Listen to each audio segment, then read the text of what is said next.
హృదయమును పలక మీద వాటిని వ్రాసికొనుము. అప్పుడు దేవుని దృష్టి యందును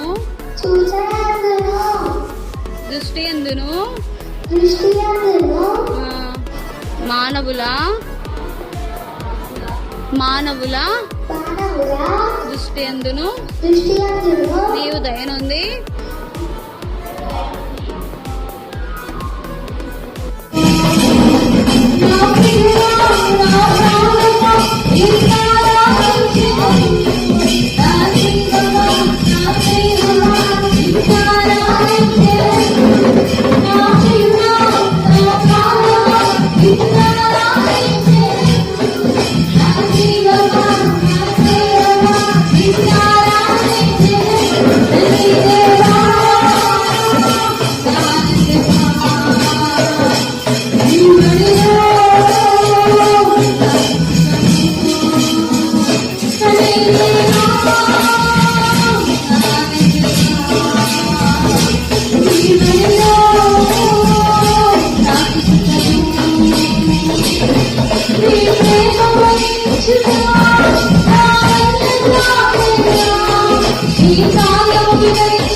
దేవుడు చాలా కఠినంగా ఉండేవాడు.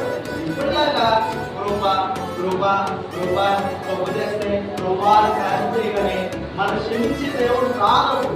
చాలా భయంకర చాలా మంచి చాలా పెద్ద ప్రవక్త ఆయన. సో ఆ ప్రవక్త గురించి ఆయన జీవితంలో జరిగిన ఒక చిన్న విషయాన్ని, ఒక రోజులో జరిగిన విషయాన్ని మనకు ఆలోచిస్తున్నాం. అదే ఏంటంటే ఏలియా గారు ప్రార్థించగా దేవుణ్ణి అడగగా అగ్ని రావడం మనం చూస్తాం.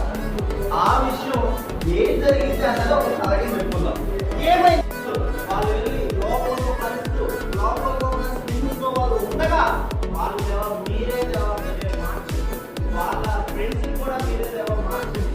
వాళ్ళ ఫ్రెండ్స్ కూడా మీరే నిజమైన రక్షకుడిని వాళ్ళు నమ్మే విధంగా మా పిల్లలు అదే విధంగా నడుచుకునేలాగా మీరు సహాయం చేయండి. వీళ్ళ యొక్క ప్రేమ అవును ఎరిగిన వారి యొక్క ప్రేమ ఈ విధంగా ఉంటుందని వాళ్ళ యొక్క దేవ ఏదైతేనైనా వాళ్ళ ఫ్రెండ్స్ ఉన్నారో వాళ్ళు ఎరిగి వాళ్ళు కూడా దేవ సండే స్కూల్కి నడిపించండి. ఏ ఒక్క ఆత్మని మేము దేవ ఎటువంటి సమయంలో కూడా